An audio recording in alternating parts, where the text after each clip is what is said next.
Monday. I am the governor of college football. Yes, sir. The mayor of college football, a.k.a. Downtown Nino Brown. Yes, sir. Welcome to another marvelous episode of Overreaction Monday. I am the governor of college football, and with me is a guy that needs no introduction, the mayor of college football, Mr. He got every college football apparel in the world, Downtown Nino Brown.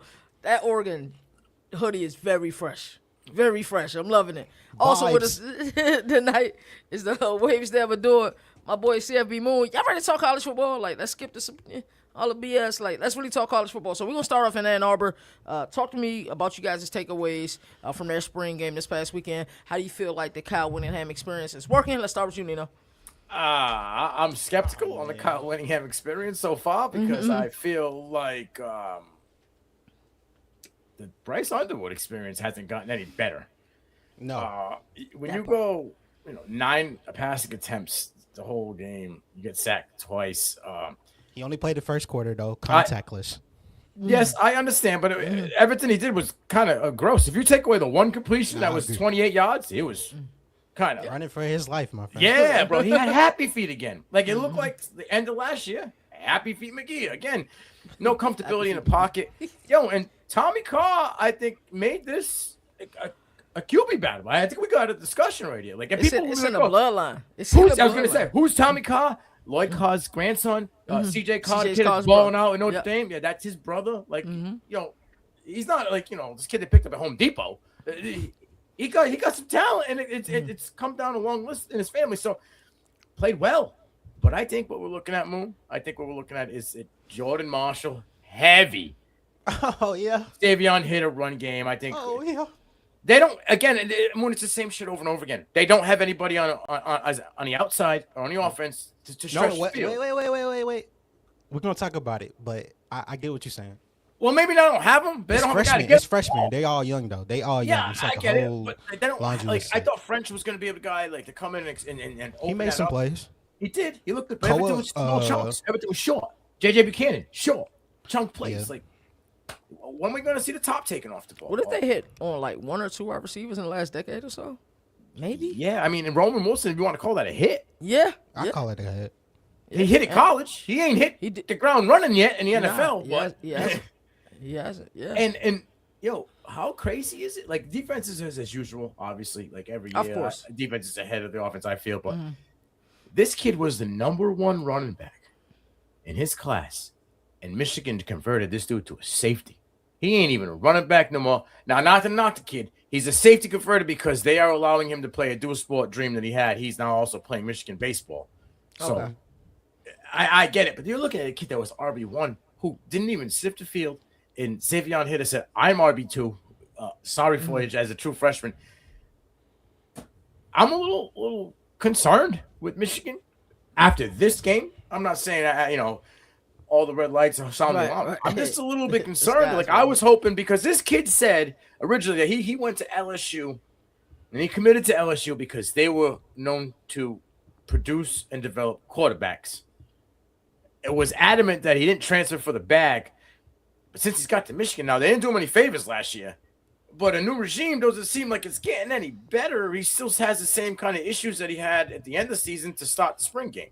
So That's rough. Moon, talk to me.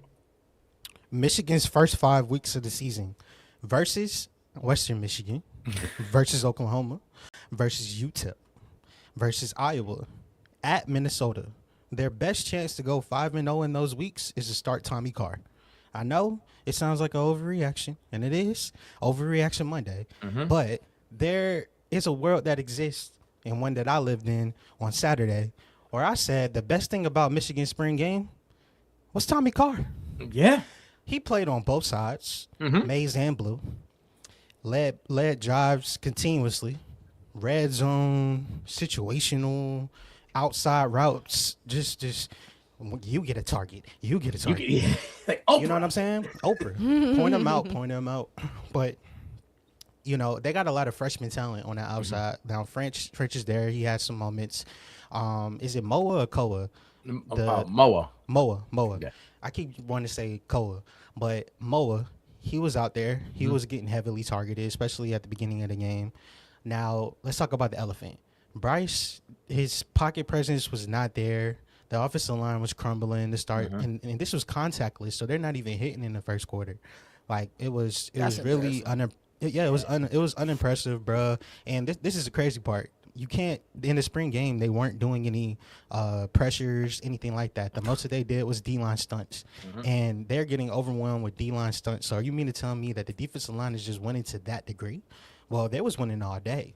You know, the only thing that really changed is just the quarterback on both teams for Maize and Blue, and that was Tommy Carr. Now, the other gentlemen got a chance to get in there and get some shine. Street? Yeah, Herb Street came into the game. Played better than Underwood. Yeah, he did, but like you can only if we only judge Bryce Underwood based on this curve that we had for the spring game, then I'm giving that a C-, and I'm not impressed. I'm not impressed. Like I wasn't impressed. I left feeling like Tommy was my guy. Like after if now people say the season's just out the window. Well, no, it's not. No, it's not. If something was ever to happen to Bryce Underwood, I feel totally comfortable because that kid came in and showed pocket escapability, pocket presence. I think there was only like about 2 to 3 plays, where he like it was okay. D-line got you. It's a sack. Play over. Play dead. Move to on the other side. Because because you saw on the Blue, bro, he didn't get touched, right? No, he didn't get touched on Blue. Yeah, so on Maize, it was kind of, but they rotating. So Michigan defense look like they're gonna have some new adjustments. It's gonna look different. The back end didn't give up any explosives throughout the entire day, so that's a plus. But overall, their best chance to go 5-0, and I don't think it's just Overreaction Monday statement. Start Tommy Carr.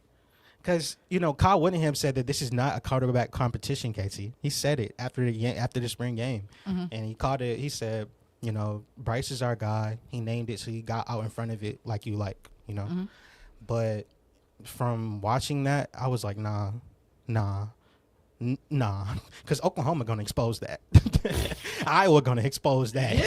And Minnesota's going to expose that. Western Michigan might expose that. Like, Michigan led the nation in sacks last year. They definitely going to expose that. In-state rival starts exposing your 5-star stud real quick. Like, you made valid points. Like, I talked about the run game. You talked about the offensive line. This is why I think they're going to start off the season heavy on the ground. And then what does it matter whether it's Bryce Underwood or Tommy Carr? I think at that point. That's the thing. So my takeaways is this. Bryce Underwood was under impressive. Tommy stole the show. Savion Hitter is definitely RB2 in this situation. But they got some guys. 218. He's a big boy. Yeah. Everything was forward. Dragging tackles, 218 breaking with tackles. vision and patience, and then he just boom explodes out the hole, bro. They gotta and it's hard to tackle him. The if you're scared. If you're a stat monger, KT, then you're gonna say, "Oh, well, he played much better than Jordan Marshall." No, it was he had better. He had more opportunities. Jordan Marshall came in, did what he needed to do, explosive Nino, and then. We good. The injury's not a concern no more, fellas. We good. We back to normal. Okay, sit down. Let's see this new kid. Oh, this new kid, he chopping you up, boys. Yes, bro. And he didn't even play his freshman year of high school because he had to transfer. And his sophomore, junior, senior year just kept getting better and better and better. I think he had like 25 touchdowns his senior year in high school. Like he's coming in. 5-star prospect. They showed in the spring game that we gonna run the ball.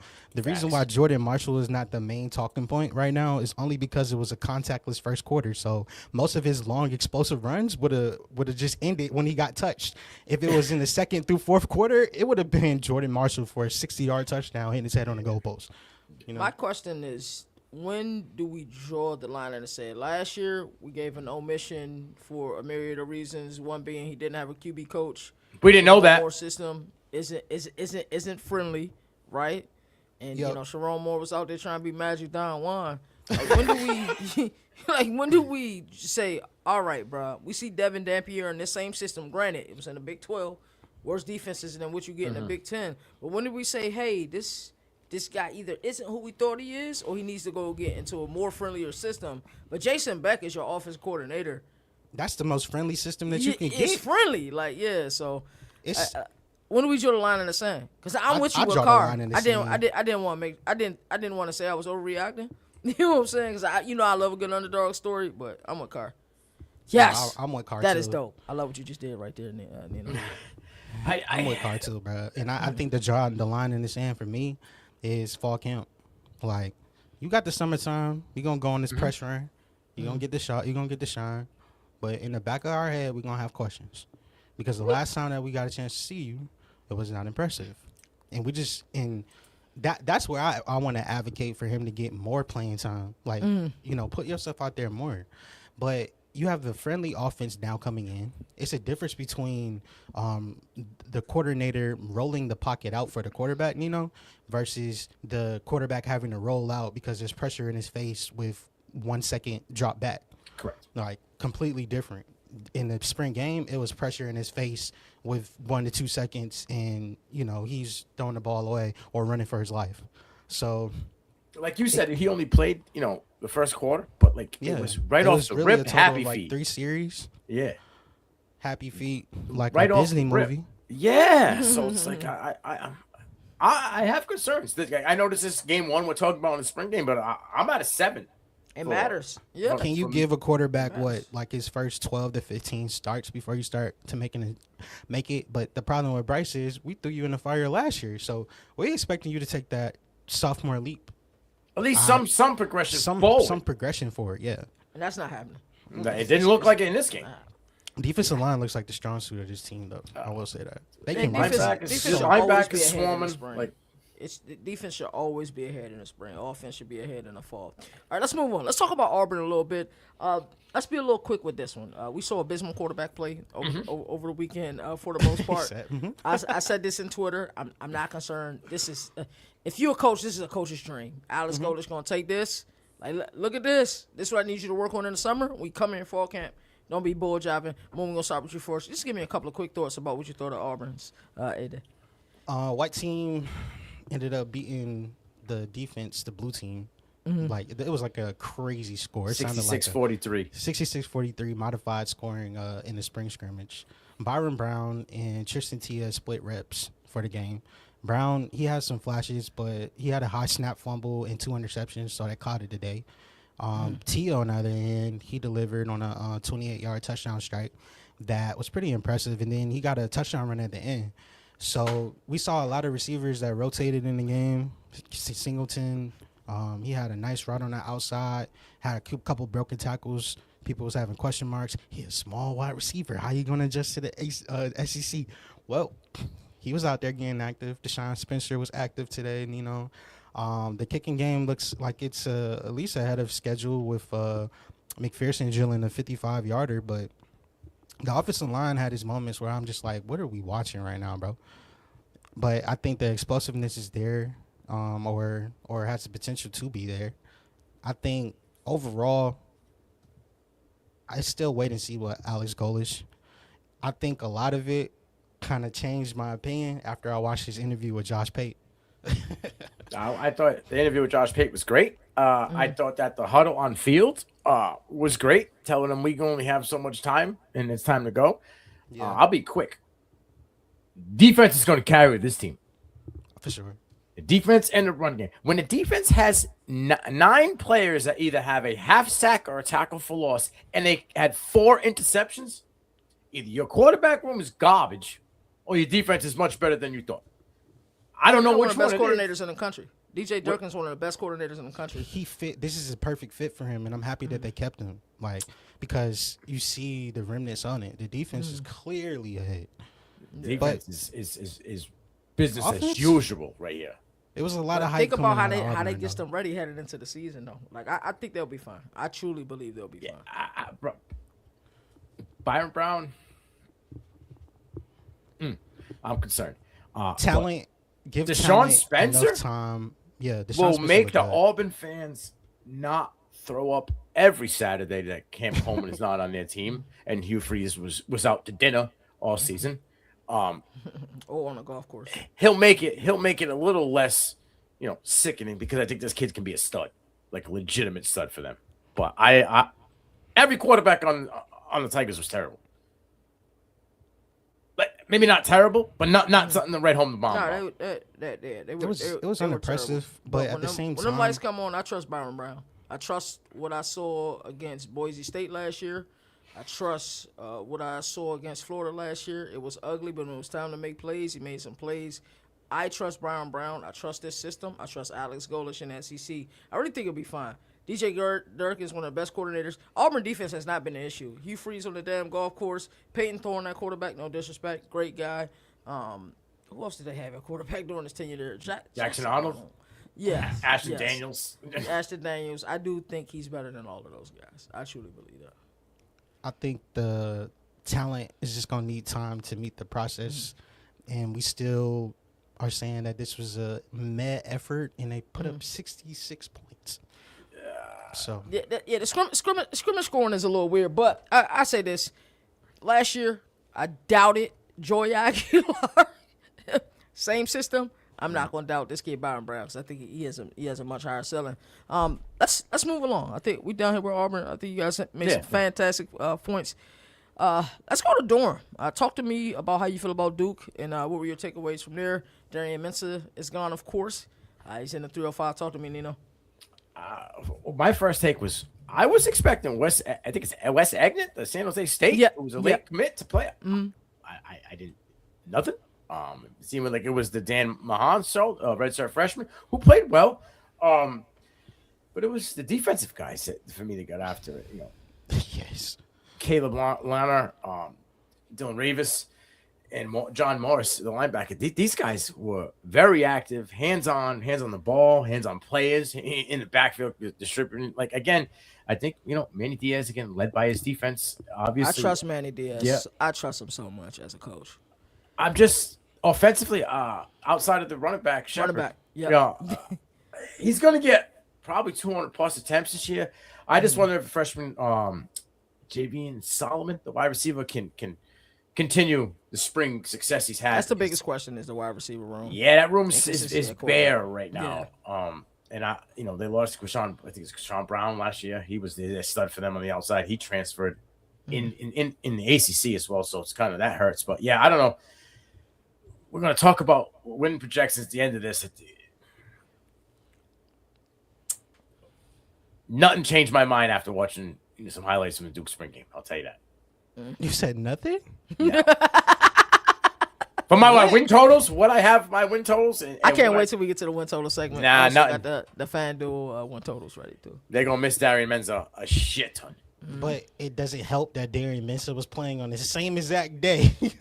And him down in Coral Gables, that was an experience. We're going to talk about that. But my takeaways from this, defense. Yeah.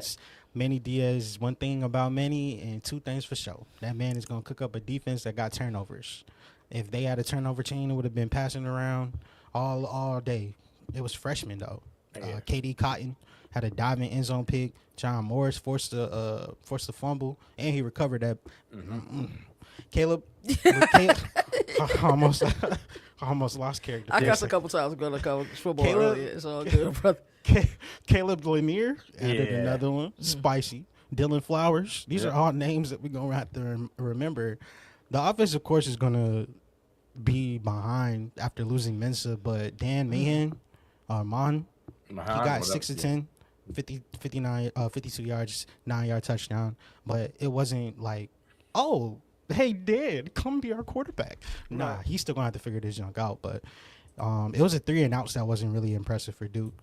Ultimately, I feel like Brooks Slade Stadium, it showed me like, okay, the fans are still going to come out to support, even in the midst of turnover. The offense, I think that they have talent, specifically in the running back position. I'm interested to see where their offensive line looks, as we go into fall camp. But I think that the foundation is still strong because Manny Diaz is there. I think the grind, like always with Duke, is going to be the story. They're not going to run away from the grind. Top 3 running back in the ACC. Who? Shepard? Yeah. Top 2. Facts. Wait, actually, hold on. Isaac Brown exists. Isaac Brown exists. So does my dog. So does my dog, Justice Haynes. Yeah, I was gonna say, we're gonna talk about him a little bit, but yeah. and Mark Fletcher exists. I think Duke will be fine. You guys know I'm an offensive coordinator guy. I really like Brewer. I like what he did a lot last year. Yeah. of course, Eged is definitely not Darian Mensah. They don't have Darian Mensah coming out of the game. And I think also their philosophy changed. Some of the games that they lost last year was due to them knowing they had a stud at quarterback, and they would just throw the ball like 50 fucking times. Like, run the ball, dude. Like there was just too many games where, like, the Clemson game, like, why was that 46-45? It shouldn't even have been that type of game. But I think the focus on defense, they'll run the ball. They'll figure the passing game out. But I trust Manny Diaz. Like, ACC championship for a basketball school, bro? That's crazy to me. So I say. How many losses though? Yeah, it was. What was it? 7-5, something like that. I mean, Yeah, It something was like that. it was just because the ACC. they were good in the ACC record. Yes. But they was did just- play some tough non-con games. I'm not. I'm They just played saying, Illinois. They You can't played- kind of put them on a They pedestal. went to bed I mean, against they won a Illinois. championship. They won a champ. We can't take it away from them. They beat a really good UVA team. Miami wasn't in the ACC championship last year. I mean, great. Still got to give him credit. He did really good as year one. He did better year one and year two. I like what he built it down there. All right, let's go to Blacksburg, man. Did you hear about the parachute? Incident? Oh yeah, that was scoreboard He scandal. got stuck. He's reportedly in stable condition and he's good to go. Coming into the season, I had Miami as an overwhelming favorite. But the more I see James Franklin talk, I start to believe, bro. And it's crazy. It's so crazy because y'all know how I feel about him in big games. But I'm starting to believe a little bit. Moon, we'll start with you first. Talk to me about some of your thoughts. They coming sort out in of the- pieces under new leadership with Coach Franklin. This is definitely a buy-in year. If you want to buy in at any point for Virginia Tech, the best time to do it is now. For sure. Keyshawn Brown, I think I'm going to have to write a nugget after him. Like, I have to watch him. I like the defense was being physical. We had a number of sacks. I think White had 7. So, White team had 7. Overall, I'm high on Virginia Tech and the Hokies this year, bro. And it's beyond James Franklin talking. Like, the offense showed big splash ability. Like, the defense was getting active and pressure, and that was one of my main concerns last year. So I like when teams address what our concerns were in the spring game. Like, if we were struggling to get to the quarterback and you come out getting 7 sacks from the white team, I'm already going to show you love.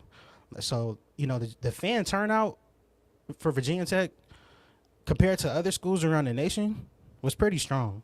And it was a mixed day because they had to deal with some unexpected sloppiness and everything. Like my man parachuting in and getting stuck. That stopped the game for like an hour. But retaining Brent Pry was so important for them because say what you want to say about him as a head coach, as a defensive coordinator. I see. That's what he does. Bro, I got PTSD. I thought we were seeing an Owen Hart happen live on TV again. Owen Hart. Yeah, I thought we were having that man Bluebird thought he going was down steaming. all over again. Yeah, But He thought he that was steaming. rough. I'll tell you what. They are going to pound the ball, short and sweet, to set up the season until Gronkemeier gets comfortable and stuff. 13 or 14 receptions by the tight ends, over 156 yards combined. Luke Reynolds obviously led the room. He had 5 catches for 69 yards, but Benji Goswell, he was supposed to be the guy. Reynolds was like, hold on, homie. Hold my beer. I'm coming in hot. Hold it. Yeah, no, I think that the Penn State presence was there, but again, Franklin's time in Penn State, he was led by what? Good defense, and that defense I think is going to be led by the dude who was there last year up front. Was it Poldor? Is that his name? Amari Poldor? Yeah, I think it's Amari Poldor. He had 7 tackles. Super productive. Yeah, dude, he was super explosive off the line of scrimmage, and then Jason Clark, Antoine Santiago, these guys had 14 tackles combined, 7 apiece. Like, these are guys that it's a spring game. Yeah, cool, spring game. But I want to see the guys who are always active. Who's at the ball? Who's attacking the ball? And these guys were leading the room. All 3 of these guys had 7 tackles apiece in different positions at all 3 levels of the defense. I want to see more from Gronkemeier. Wasn't that bad. He was efficient, 13 for 17, but only 136 yards and a touchdown. Again, spring game, not really stressing it, but I wanted to see a little bit more kind of. The Brown touchdown was nice. It out like Florida. Yeah, I wanted him to air it Florida's out. an anomaly. We saw Florida last weekend just throwing that thing. Yeah, so but no, I was impressed by what I expected Virginia Tech to be at right now and what I saw. So I think that the hype meter for Virginia Tech is up. I'm For all sure. aboard, man. Yeah, I'm all aboard as well. Talking about techs and Tecmo Bowls, let's go down to Bobby Dodd. Moon, of course, we'll start with you first. Give me a couple of your takeaways from Georgia Tech. Team Swarm dominated Team Wreckham 34 to 10. BTA, if you understand what I mean. The things that'll make you laugh. Total offense, 383 yards on 56 plays, 6.8 yards per play, versus 141 on the other side on 29 plays, 4.9 yards per play. Time of possession, 32 to 16. Who's going to win that game? Rushing. Key ball right there. Rushing, 131 net yards, 3 touchdowns versus 71. Passing, for those that love stats, 252 yards and 2 touchdowns for Team Swarm versus 70 yards for Team Wreckham. The sacks, we got production on the defensive line with limited pressures. Now, what everybody wants to hear about, Alberto, a.k.a. Berto. 12 for 16, 148 yards, 1 touchdown. I was impressed, first time seeing him, at least live in action. And, man, he looked good in that white and gold. He looked good in that white and gold. Justice Haynes, 46, I think it was 46 net yards. Overall, for them to have Malachi Hausley and Justice Haynes feel criminal. The tight end, gave tight end some love on this show. But Kevin Roshi Jr., 6 catches for 70 yards. I love that they got him active. Gatlin was good. Jordan Allen was productive. The defense was flying around. I think we have some time for new pieces to get integrated for Georgia Tech. But ultimately, the system is, still the system. The messaging is still the messaging. Tech is still Tech. And Colorado arrives in September, and all eyes is going to look to see if Georgia Tech's offensive line can continue to dominate the line of scrimmage like they did in the spring game. That's my take. Who's their head coach? Run the ball, Brent Key, Brent Key, come I'm on, sorry. I don't got no questions. He's an offensive lineman, played at Georgia Tech. You're going to block for Brent Key. If you don't do anything else, you go block. You had the ability to run the ball. And there's so many linemen that got so much development this spring. I'm feeling really good about Tech in their offensive line this year. You guys got a bell cow at running back. Y'all didn't have that before. Justice Hayes was explosive as a MF, man. He had a 21-yard run. He just was like, whoop, gone, see ya. Everybody's like, oh, Georgia Tech's on a sexy. Georgia Tech was a nice, beautiful spot for him to get nice and shiny and put him in the next bracket for this draft stock. Baby Mendoza was Baby Mendoza, but what stood out to me was Jordan, you better get ready to walk at the line, boy, because this kid was bringing the pressure and the boom. You want to talk about the defense swarming? He was an integral part of that. The Rutgers transfer is going to be a serious problem with Georgia Tech. Watch out for this kid and Thomas as well. Dude, that front line was consistent pressure. These two guys are the anchors, and I think they are going to be a headache for everybody that they face this season. Wow. The excavation continues at Georgia State. What are some of the differences you notice with Buster Faulkner and George Gossi? I think Gossi is more he wants to lean into the run game, like we said. Gossi is let's just get down and dirty and physical, no gloves. What we need those for. I think he wants to control the line of scrimmage and the clock. I think limiting negative plays is always going to be a thing. But I think for Faulkner, it was more, how can we make everything look the same in different personnel and then interchange out of it? I think with Gotsi, he can still lean into personnel, but I think they're going to start condensing a lot more stuff and lean more into the physicality and run game. I think he's the perfect match for Key, honestly. Physicality? No more 1,000 people in fucking motion. No. Yeah, Buster Faulkner did a lot of bells and whistles. Saw that in Florida spring game. Yeah, it's a lot of bells and whistles. But I do believe that Gotsi, believe it or not, it will be a more efficient pass game in the system. Think about you guys' quarterback last year, Haynes. Think about the beating he took. That Wake Forest game, you guys just said, all right, we're going to run them 25 times. Happy 420 about to play. Get him, baby! He's a legendary troll. He ain't about to smoke, bro.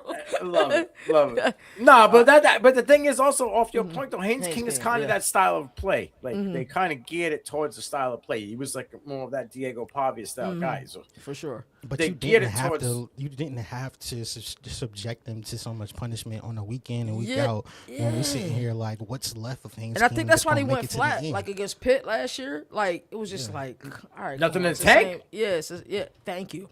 Exactly. I mean, that man was injured the last 3 years. Bro, he's playing on bad ankles, bad knees, bad shoulders, bad everything.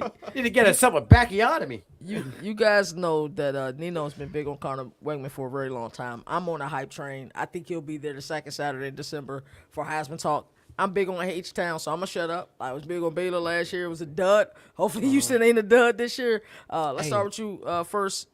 Nino, talk to me about H-Town.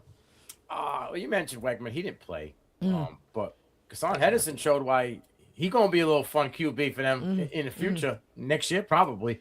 Yeah, and his attitude's great. The interview, he's like, I just wanted to showcase what I could put out there and show that this offense has a higher caliber that it can reach or something like that. So I'm with it. But for me, I feel like we're constantly talking defense, but give me a guy, dude. Come on. Paris Melvin Jr. about to be a problem.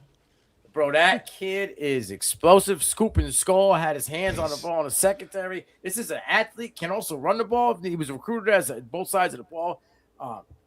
Him, Jalen Mayo, and my boy Ashton Porter coming over from Oregon. We talk about how explosive this offense is going to be with Wegman and Amari Brown and all. It's like this defense. There's a chance if they can figure this out and make it look something explosive like we just seen on Saturday, they could be a problem in the Big 12. And this defense might be a top 3 defense in the Big 12. Something that I don't think I would have sputtered words of any kind of realm of last year.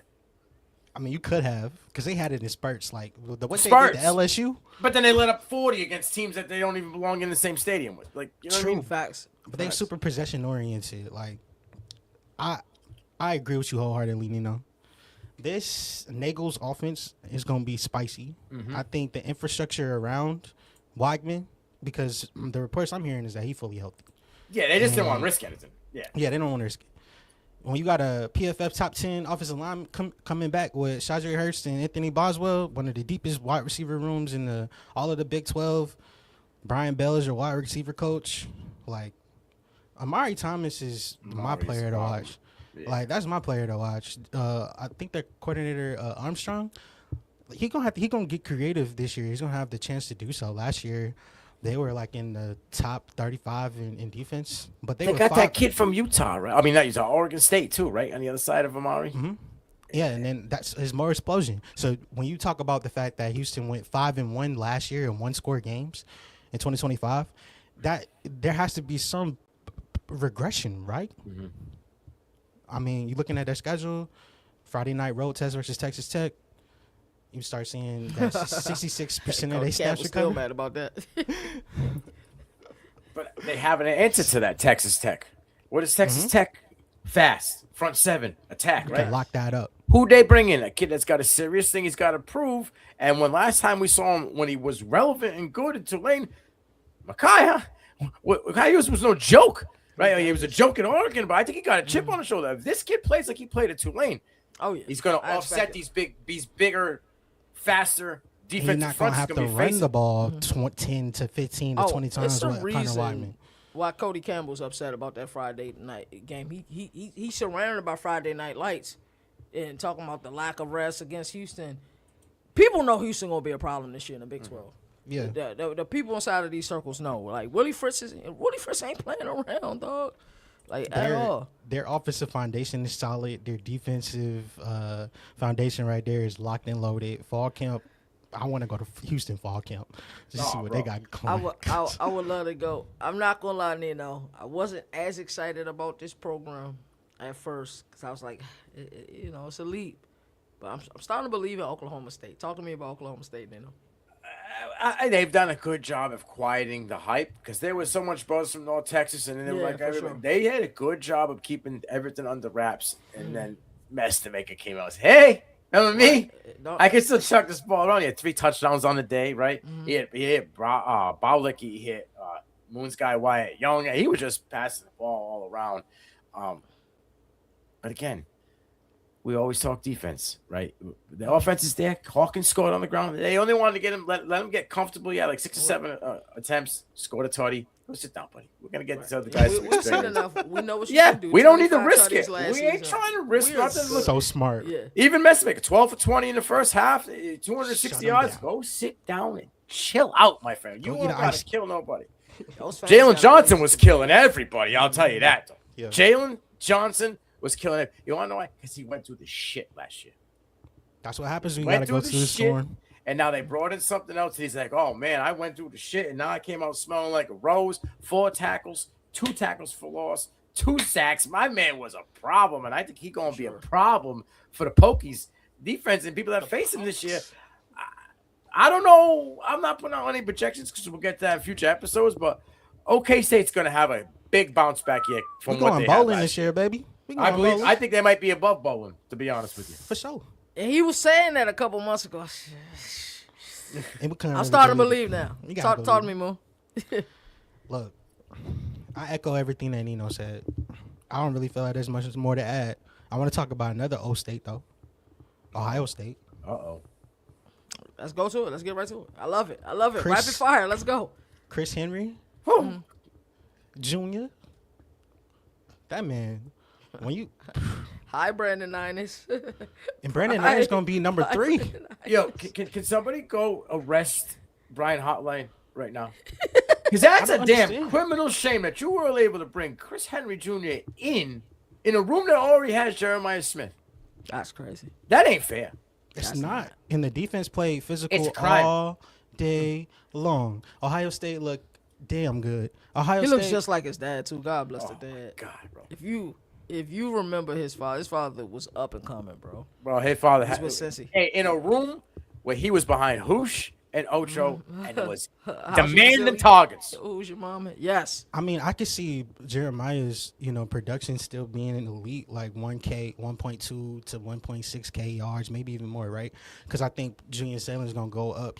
Salem looked good, too. But, like, from quarterback 1 all the way down to quarterback 4, there was literally no drop-off. Like, they had another gentleman at the end of the game, broke a long touchdown run. He was quarterback 4. Taven St. Clair went crazy. He was out there throwing dimes. Then you got the running back room with Legend. Like, everywhere I look on Ohio State's defense, I know they got draft night coming up, and it's going to be a lot of Buckeyes getting drafted. Every year we talk about this same conversation. Had Is 14 Ohio players State going to have a drafted last drop-off? And the answer, my friend, after Saturday, No. hell no. Bro, To the not, no. Say it I was again. wondering where the safety from Duke was going to phase in. It looked like he going to be the starting safety for them. Like I'm like, No, this boy coming in from he was eating. He was vicious. You could see the cerebralness in him. He was playing everywhere. Like Tavion St. Clair is a grown ass man in a young man's body. Like he is he's enormous. That dart to Chris Henry. Are you kidding me? That was crazy. He went Like, through what his we're progressions seeing like right he now? needed to. Say No, it. Jalen, no. How long we been saying this? They drafted 14 players who drafted last year. No, Matt Patricia's their defensive coordinator. Yeah, he gets I will them ready. never ever disrespect that man ever again Yeah. in life. I promise you. That defense was flying In the rain. around all In the day rain. long. Bro. Shout out to the There fans because the fans is came out and showed out even in the rain. There's no other team in the country that run Willie concepts in college football. There's no other team in the country. Only Matt Patricia is doing the man on one side of the field and zone on the other side of the field. But you know why? Because there's so much field to cover in college football. That kid is an amazing teacher, Jalen. You should know that because you're a Patriot fan. I know it's a There's competition. only going to be one team in college football that is going to run NFL concepts on both sides of the ball, and that's Ohio State. Yep. That is it. No other team is going to That's- be remotely that's the close, list. and they're going to beat anybody else by at least 30%. That's a fact. And you can't even argue it. It's insane to me. You guys are talking about Chris Henry maybe eating his He's right now the backup to Jeremiah Smith. That is ridiculous, scary. bro. He's How? his backup at the X. How? And this is going to be He the lost his disease. black stripe early. Yo, I understand. And he what's it? Is it the tight end? He lost his black stripe too. So like everybody loses these young. Yeah, I trust saying. I mean, Ohio State problem last year, they was beating the hell out of teams. It just wasn't deep water last year, and then when He they got wasn't in the losing deep water, them games.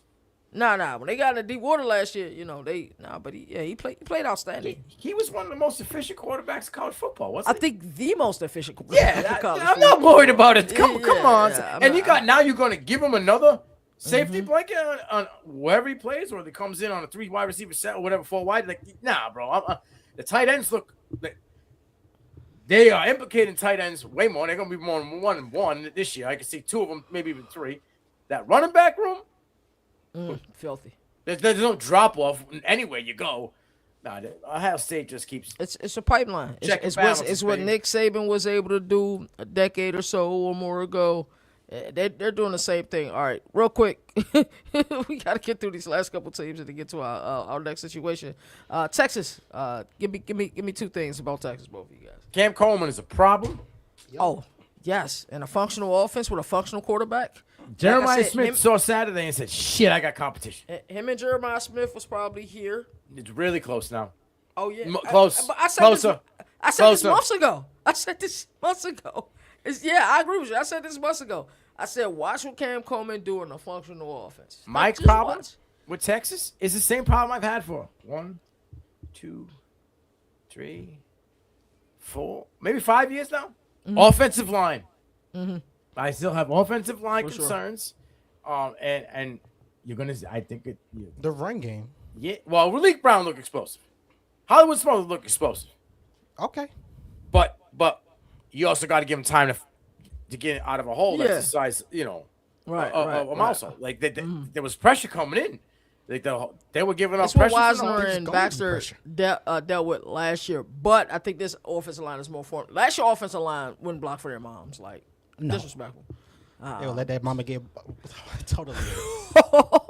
Literally. Arch Manning is 100%. Cam Coleman, I mean, come on. Dalen McCutcheon, diving touchdown. Crazy Ringo, work. like they got dogs. They got a lot of loaded. Like time is now, right? Bishop, it has to be now. It has to be now. If not now, when? Yes, Sarkis can go to the NFL or something. Georgia exists, so I'm just saying. That's big, bro. Too. And what they've done, the time has to be now. Correct? Yeah, it has to be now. Well, I think the defensive line with Simmons and the new additions that we got coming in, and then you added depth with Darius Snow and McCutcheon. Muschamp will be the biggest addition here. Yeah. He Muschamp gonna come SEC. in. Yeah, and no disrespect to Pete Kibakowski, however you say his name, but it might be an NFL game, Ohio State versus Texas week. Oh yeah. This is quality football. I can't wait, and I can't wait for Arch to shut a lot of these haters up, bro. I can't wait. All right, last but not least, UGA, give me a couple quick thoughts, and then we'll move on. Jaden Riddell, pro throw. The defense was just all over the place, but Ellis Robinson was in a boat. Raylan Wilson, DeMelo Jones, Lennon Humphreys all out. Offensive line looked like they settled in. Quarterback reps was spread across the board. 7 players got quarterback reps. You're not going to get anybody really saying Gunner was the star of the show. He had, I think, a touchdown, 76 on a day. Yeah. But Chase Layton flashed. Kamari Brooks flashed. How you feel about the wide receiver room? I'm hopeful, but I'm more excited about the tight end room. And do you trust Mike Bobo? And Humphreys were out, so there's that 1 too. Those guys. Yeah, that's a fact. I mean, you could put your tight ends at wide receiver. Taylor. You guys trust Bobo? Mike Bobo? No. Yeah. No. Never had, never will. But my thing is, why am I going to sit here and think that vanilla is going to end up being chocolate?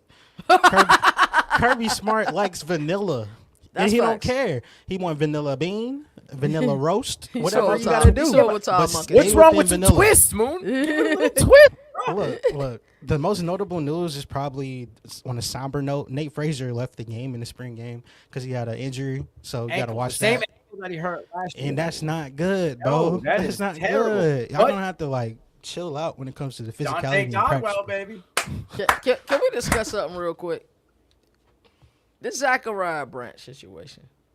It's a coach How do y'all feel about it? I mean, they're kind of right, but Well, it's kind of stupid though. It's a sidewalk thing. Like we're really getting pissed off about a dude on the sidewalk. A $39 bond because he smirked at an officer is crazy. Yeah, That's This is not the other Georgia situation. The whole story I thought you was hasn't come out talking about yet. how he Something was has to using the lead up to the offense. smirking. Huh? I thought you was talking about how he was using the offense. I was about to say, Dan, they're kind of right.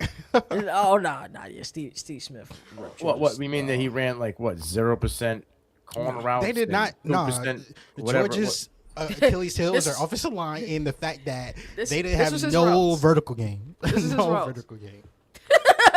Like literally, that's it. Yo, he said, "How do you feel about the quarterback play?" I'm not mentioning names, but doo. That's how he answered. I know he made your day when he said that because right, he's been saying it for a long time. He said, "If I was a wide receiver in Georgia, I would have hit the portal week 5."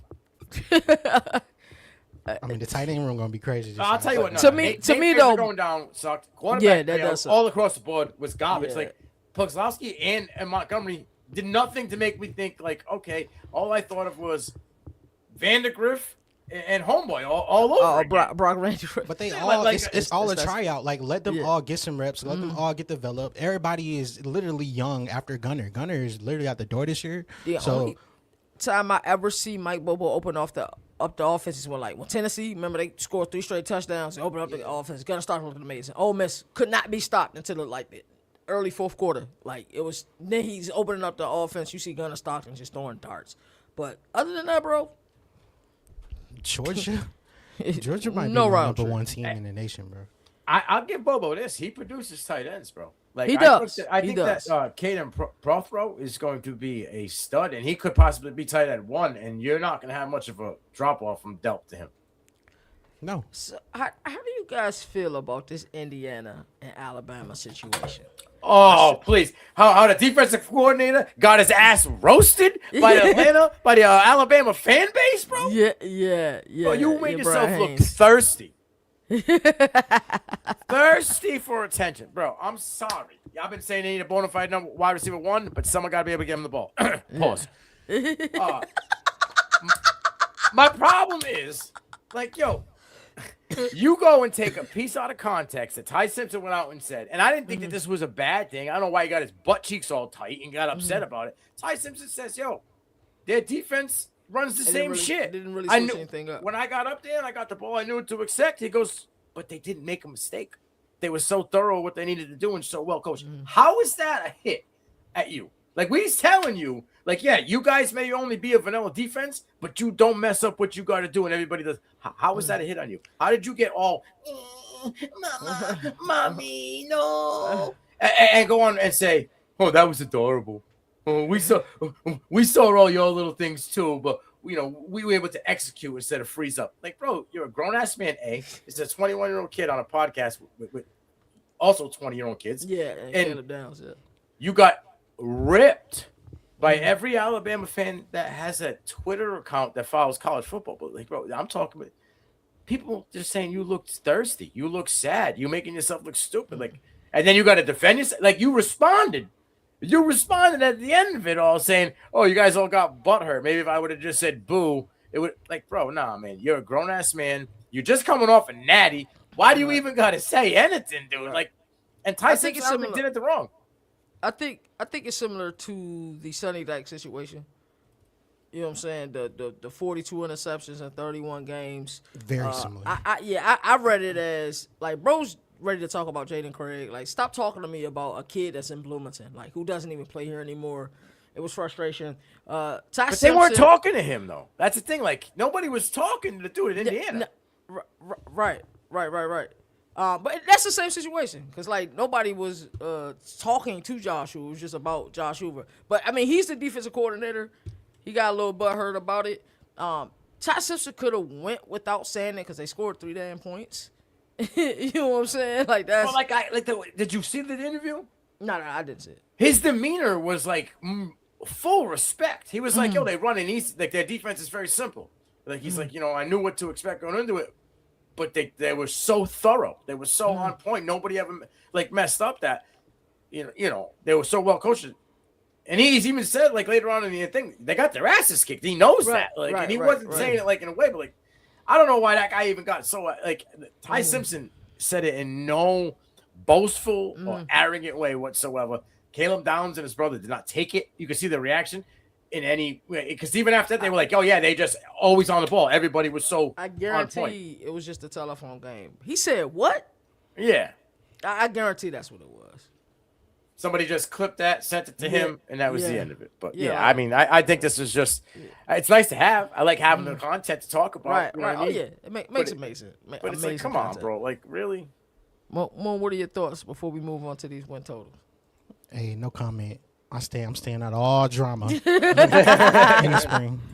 All right, so we got these ACC win totals. These are the. Can I make a request? Can we do just total record and a quick like 5-word? Yeah, let's get it. Let's get it. Let's go down the list. Let me pull up this joint at ABC. I went alphabetical order, so I went from B to W. Okay. All right, bet. Go ahead. Kick it off. Who the first thing? BC. Okay. What you think? 3-9. Oh gosh. Damn. There's too many moving pieces. I think that their quarterback and Mason coming over, Mason McKenzie, I think his name is. I think he can lift the offense, but I think they lost too many pieces defensively, too many pieces offensively. I don't know that Bill O'Brien's checked in. You're our BC expert. I'm not going against the grain. You say they 3-9, they going 3-9. Mo, you had anything to add to that?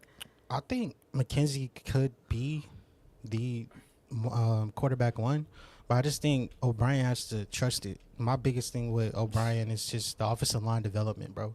Hire your offensive line guru, and that's your trading card, but yeah, your offensive lines have continuously gone downhill since you got here. So that's my biggest thing.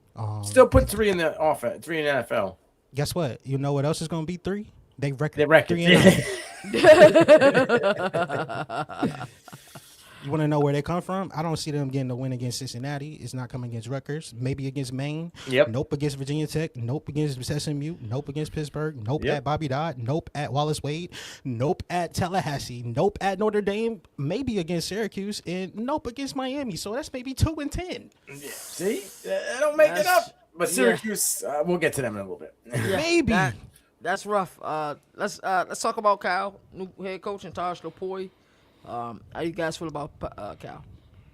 I got him 8-4, possibly 9-3. That game at Virginia on November 14th is going to be a huge factor in whether I think they get 8 or 9 wins. I think JKS returns. I think that just how hard their coach is working and the demeanor and the culture that he's bringing in. Like, bro, when he went out to make sure that JK went to practice, first time he was there, JKS wasn't there.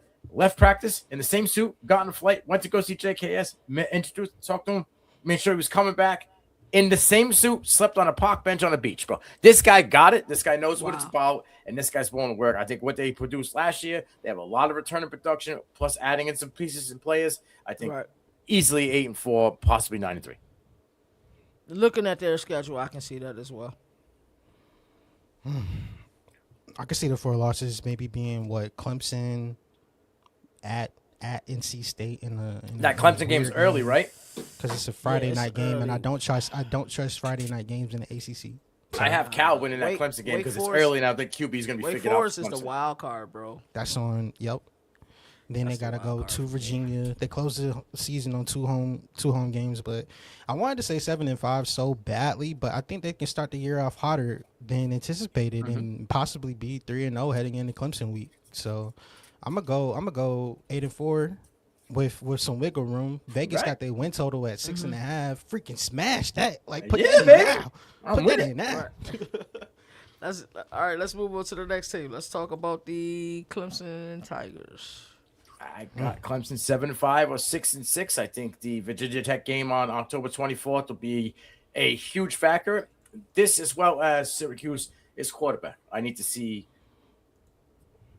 a quarterback one emerge, and I also need to see consistent quarterback play. And I don't think I've seen any of that with a lot of the kind of key positions at Clemson not being where we normally see it in past years. I'm down on Clemson this season, and I think until I see something to get me out of that demeanor, I think there's some games in here that they're gonna get challenged a lot, and I don't know if they have the experience or the intestinal fortitude to kind of get them over the hump there. So I'm going 7-5.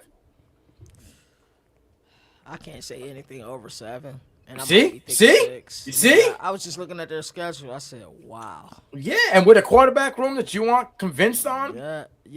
I do love their wide receiver room. Like, All right, but someone's got to get him the ball. Yeah.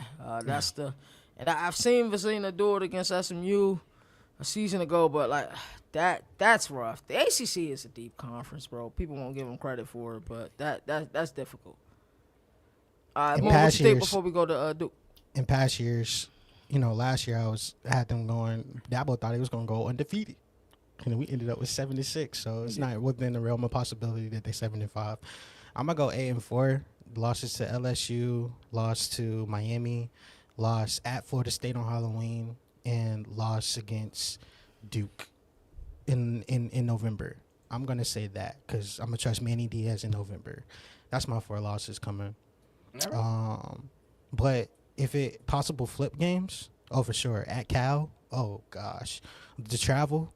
You only a 3.5 point favorite currently, You got Syracuse right after you have to go and play Florida State. Nope. Like that's stretching from November, late October is gonna be make or break. So I wouldn't be mad at anywhere from 6-6 to 8-4. I think that's within their rail. Yeah. Agreed. Talk to me about Duke, Nino. 6-6. That's where I got him at. I think it's going to be a defensive led, but I think a lot of these games where the defense is keeping them in games, they're going to get tired down the stretch. Maybe 7-5. I think they go bowling barely by the skin of their teeth. I think it's a down year at Duke. 6. They was ACC champions with 7 wins last year. Mm-hmm. I think this conference is the Big 12 of last year. I think the ACC is the Big 12. I think you're gonna have a lot of teams that are gonna have 8 and 7, and maybe a few teams with 9 and 10. I think it's gonna be close. Illinois back to back is crazy to start your season. That's why I see 6-6. But guess what? They say, okay, we're gonna take our foot off because we're gonna give you Stanford and William and Mary. So right. Get back, games. Get back. 1, 2, 3, 4, maybe 5. Their back half of their schedule though. Yeah, I say 6-6 or 7-5. Yeah, that's where I'm at. Yeah, it's gonna come down to the road games for me on whether or not Duke is gonna be competitive because they got to go to Wake Forest, to Miami, to NC State, to Virginia. I trust Wake Forest. Like I'm such a huge fan of their coach Diggert. Like, dude, this is not easy, bro. I'm glad Nino chose this category. ACC win totals are not easy, bro. I got them losing their last 4 games against NC State, Miami, Clemson, and Wake Forest. So you're 6-6 pretty much? Yeah, 6-6. All right, Florida State. Florida State. I know Moon's gonna get pissed here. I got Florida State at 4-8, maybe 5-7. I think games at Louisville on October 9th and first SMU is early in the year, September 7th. I think are huge. I'm calling him the Portal King. I don't know if he's the Portal QB King, the good or bad, but Mike Norvell can't develop a quarterback to save his life. Again, this year 5 that he's hit the portal, or 4 that he's hit the portal to get a quarterback? Right, is it Ashton Daniels? Ashton Daniels and Sperry? Like, no, bro. No. So I'm going 4-8. I think they had a chance to get right in 5-7, but they ain't going bowling this year. Mike Norvell is getting fired this year. Don't give a damn about the record. He's getting fired. What you think, Mo?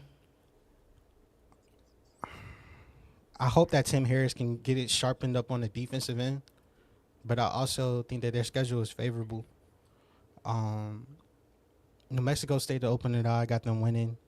It's going to be how they look in the SMU game. I think at Alabama is rough.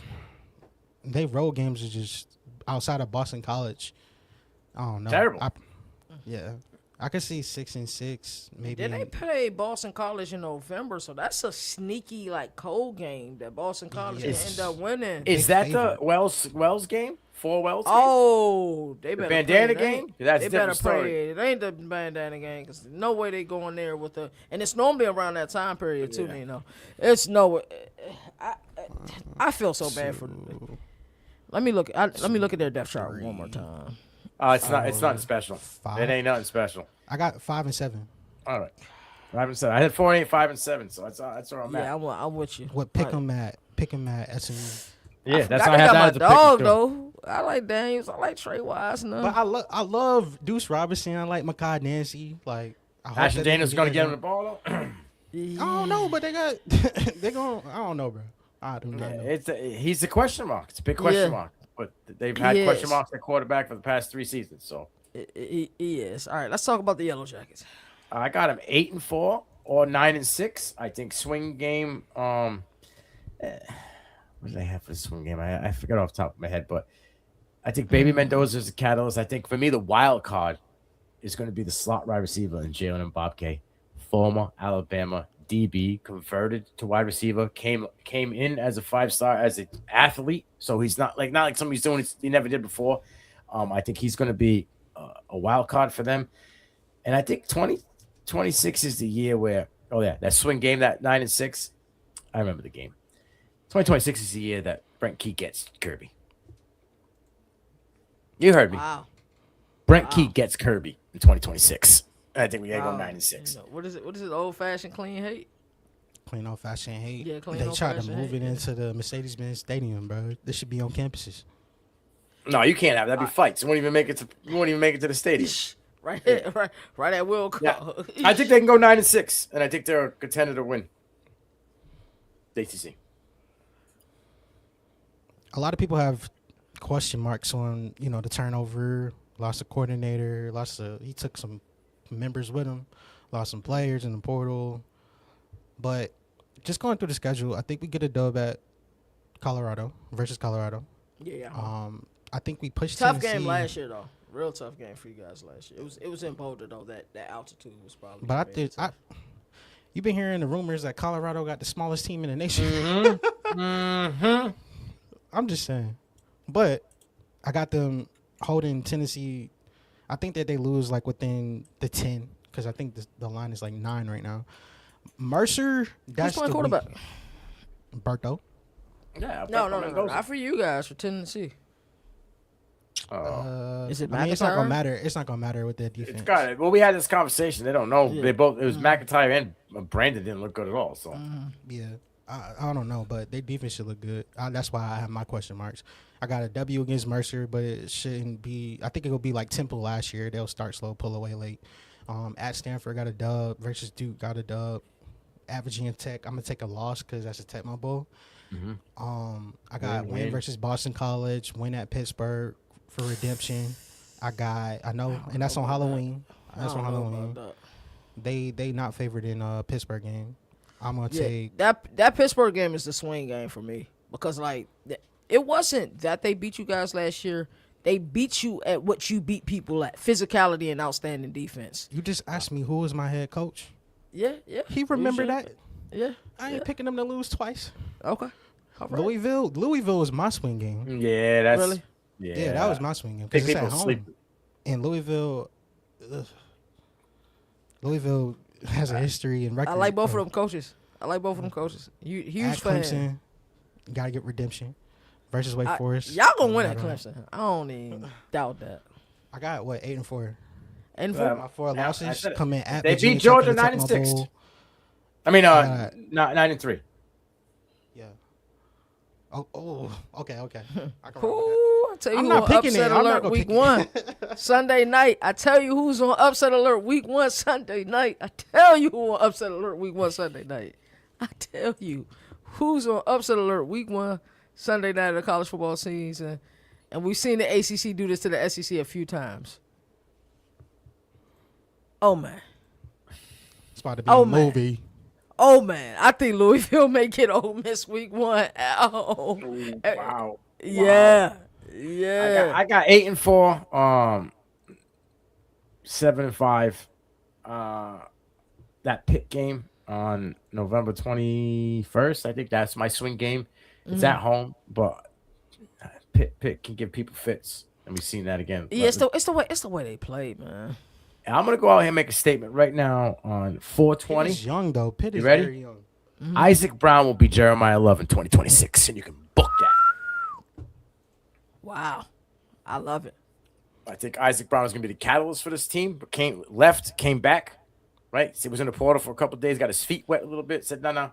All my counterparts didn't need to be left. I got an open room. I'm coming back, and I'm ready to take off. I think this kid has all the attributes you want at the next level. And I think they're going to feed him like a hungry hippo. If you're gonna pick a quarterback, pick a team to get that upset week 1, you wanted to have surety at the quarterback position. Lincoln Conhouse closed Not the last surety. 5, but what I'm hearing is that he's gonna be QB1. Yeah, he is. I don't know if that's Dude, Louisville Trinidad Shambliss. schedule is crazy. No, don't dude. compare it. Don't compare it against. They play no Trinidad. Virginia Tech.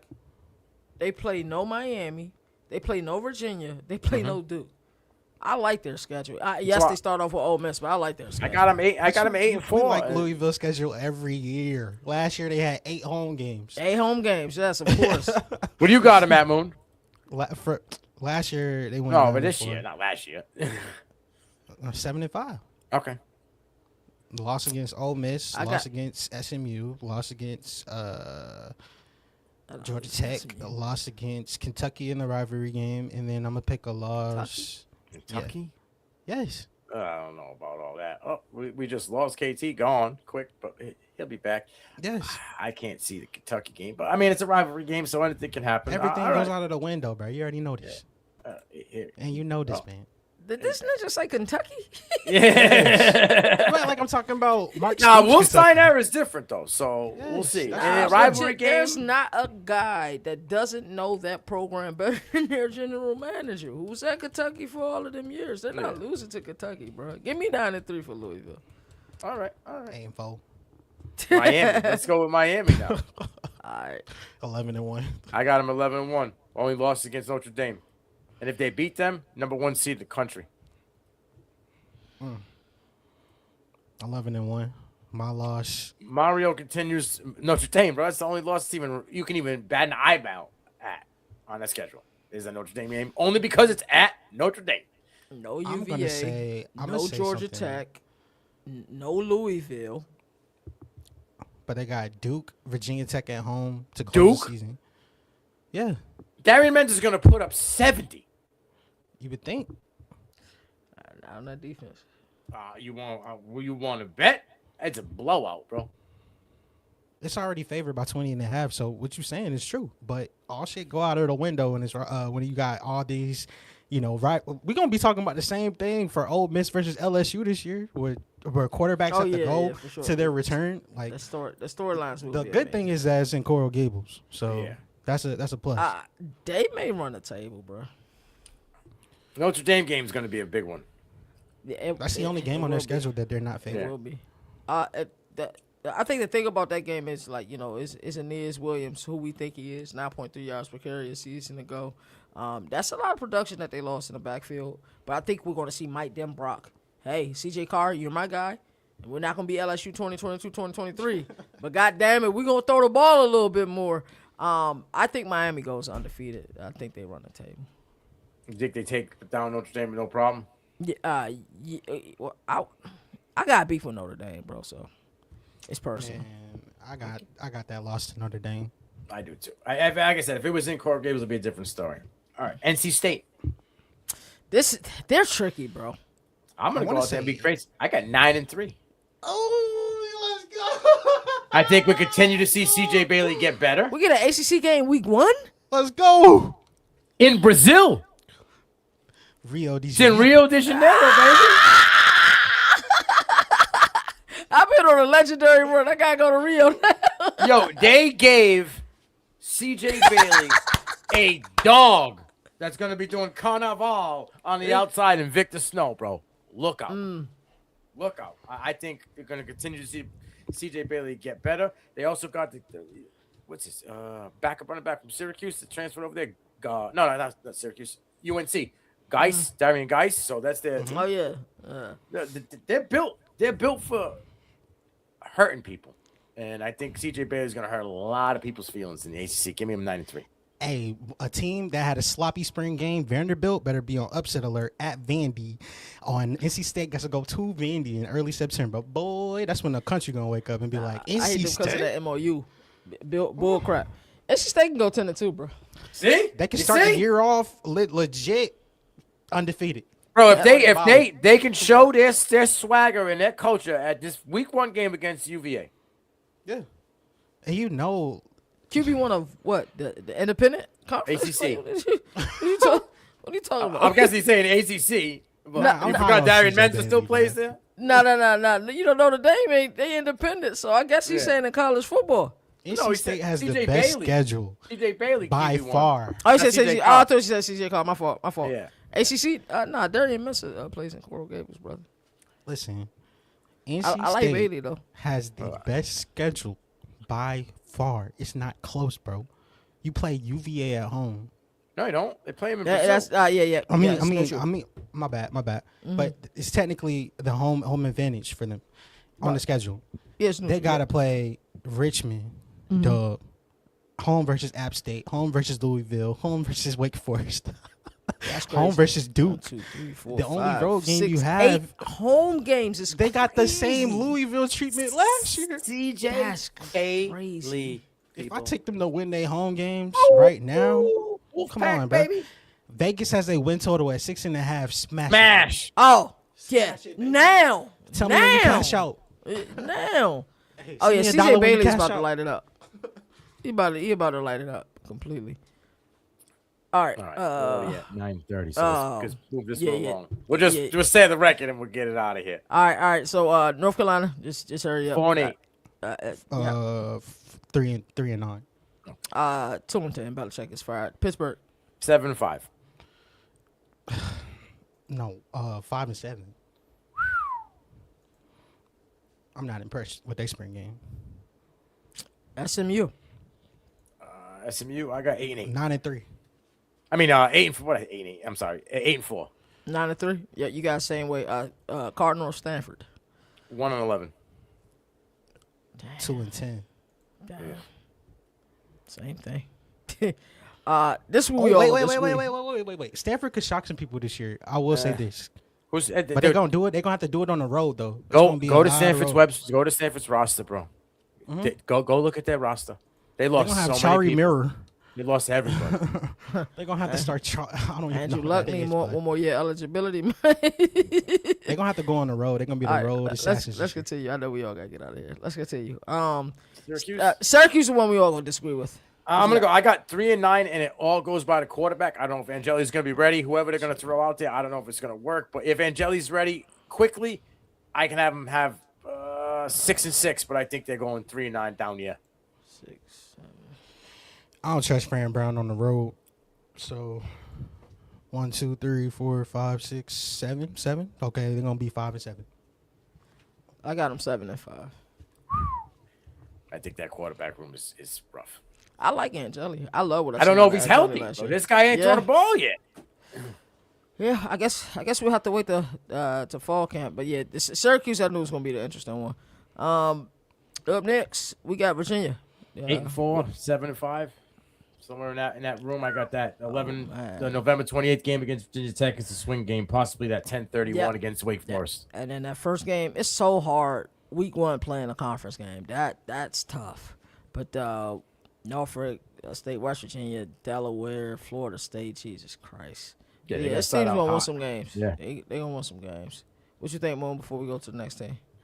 I think that the pendulum is gonna swing even further in this year in the ACC.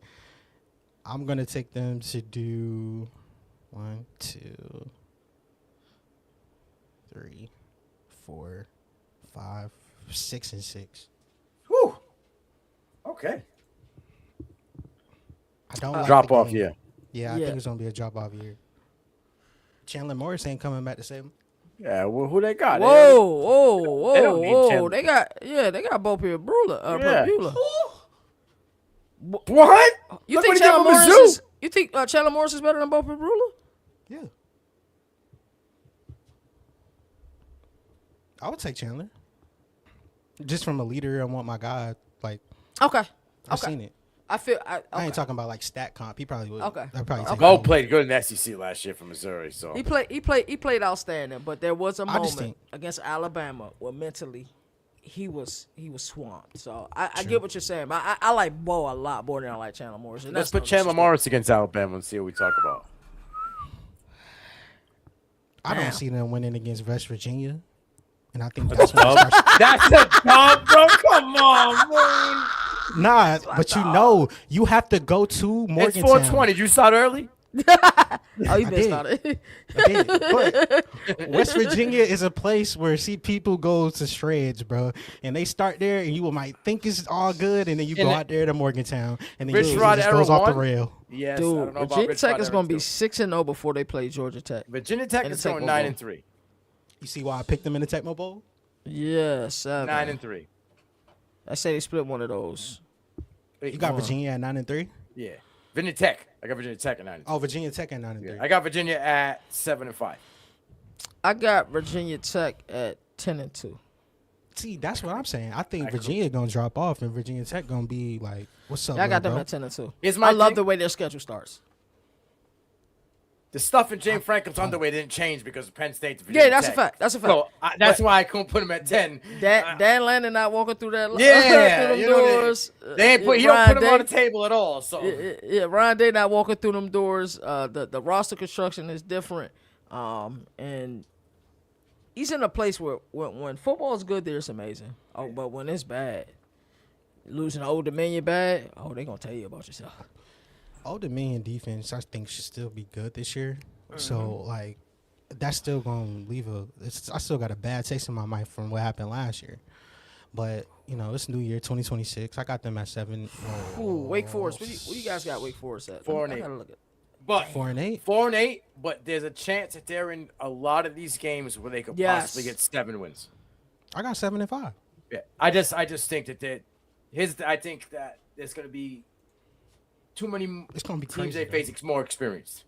Oh, so we seen Robbie Ashford have the best year of his career. Last year wasn't that great, but it was still the best year of his career. Could we see the same with Gio Lopez? Their ceiling in 2026 depends on whether or not he takes that leap and puts it all together. Because Gio Azell Lopez- and Dickert, Needed to stay with Major Applewhite. no, Yeah. no. Major Applewhite is a coach that he want everything buttoned up. He not letting nothing get out. It's like a freaking. I'm not gonna say He the is word. like that. He's It's like a very cult. every- Go ahead and say it. It's like a cult. You right? It is. Yeah, So but he they brought in keep Tim it- Rattay to be the QB coach, so he's opening up a little bit more here. Not in terms of hires. I'm talking about an approach. I know An what's approach. bothering Nino.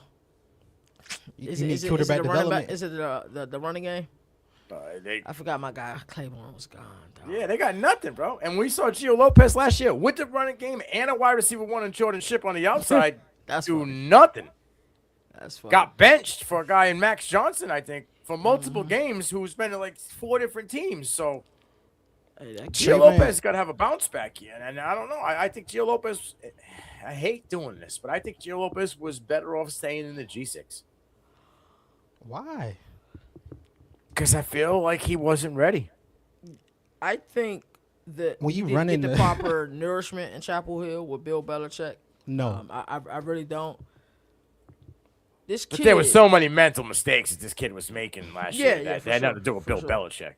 for sure. But also, I mean, some of the games that they played in, bro. Defense couldn't stop a nosebleed. Offense couldn't move the ball. I think that was the TCU game. How long did it take them to get a first down? Like, He was bad in that game. yeah. But I think with Jake Dicker, he will get some He of got that active in nourishment the he spring needs. game, bro.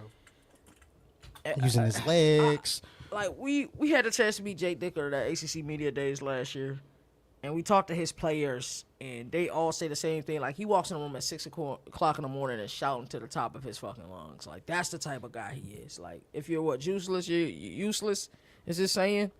So I believe in a ball coach, but the running game is going to bother me. I'll say 6-6 for now, but if they can run the ball early in the season, that number will go up. His efficiency was good. The same, damn near similar from South Alabama to North Carolina, Okay. right? And attempts were only like 40% less, but he had 1,000 less yards and 8 less touchdowns Damn. with the same amount of interceptions. And his rushing yards was way down from South Alabama to it was all around, and you can put it on Belichick or whatever.